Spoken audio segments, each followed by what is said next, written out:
Hello, everyone, and welcome to our latest edition of Ask the Experts, brought to you by the Stillwater Milling Company and Agri Center. Our guest today is Ronnie Newton, a certified crop advisor for CHS Incorporated. Welcome, Ronnie. Welcome. Thank you for having me. Yeah. So, Ronnie, you've helped landowners for over 3 decades to get the most out of their grazing pasture. As we wrap up the month of May and head into June, what should landowners be thinking about when it comes to pasture weed control? Well, like I said, every year is a challenge. Every year is different, but with this year, the moisture we have started receiving in some areas enough moisture, and we've got here we are in mid to later part of May, and weed populations are starting to really come on strong now. We've gotten these unseasonably warmer days, and the weeds are really popping. The big question every year is, at what time do I start? Now is the time to start. Okay.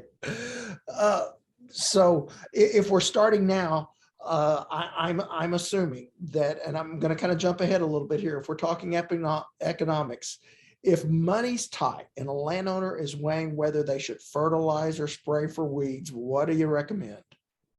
Well, all the experts agree that if you can only do one thing, spraying is the most economical. I mean, if you fertilize and don't spray, the weeds are going to utilize definitely as much or more of the nutrients as what the grass will. An old analogy I've always used is for every pound of weeds you kill, typically your best return on investment is you'll get at least 2 pounds of grass back. So, if you can only do one thing, spraying is definitely, you're going to grow more forage, take the competition away, and your cattle are just going to utilize, like I said, what's out there more so unless you're fertilizing also. Okay. Hey. Now, we've seen, price inflation in all aspects of our lives. I just drove by a gas station. Gas was $4.39 for regular. Unfortunately, agricultural inputs, they're not immune from price inflation too, and even sometimes some shortages. So what are you seeing out there, and do you have any advice for folks?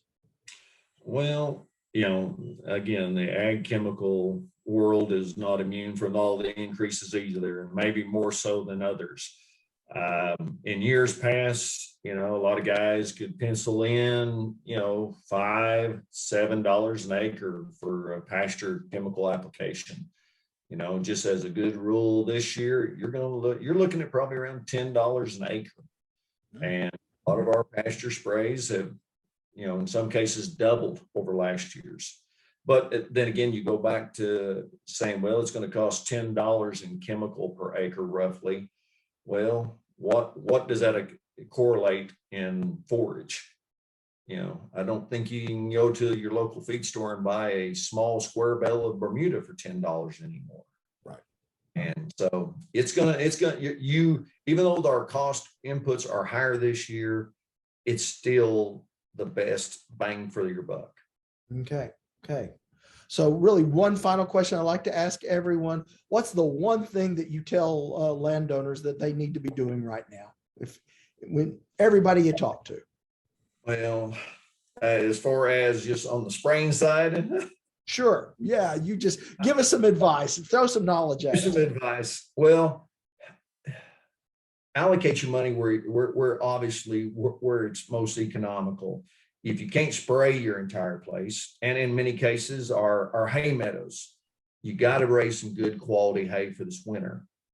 There's where your fertilizer dollars obviously need to be spent, and ag chemicals, your pasture sprays, and look at your options on your different types of pasture sprays. We've got so many ways to kill those weeds in the pasture now. Some of them are more economical than the others. And if you've been a good steward and been taking good care of your pastures for the last several years, maybe some of those fields you can get by with not spraying this year. But the ones you have been taking care of, maybe you can just put a simple 2,4-D amine application out there this year and get by. Like I said, we got to survive for at least another year. To make the next year. Absolutely. Well, thank you, Ronnie. Ronnie Newton is a certified crop advisor for CHS with more than 35 years of experience. And Ask the Experts is brought to you by the Stillwater Milling Company Agri Center, located at 502 East 6 in Stillwater, proudly serving customers for more than 130 years. Thank you, Ronnie. I'm Rob McClendon. Thanks, everyone, for watching. Thank you.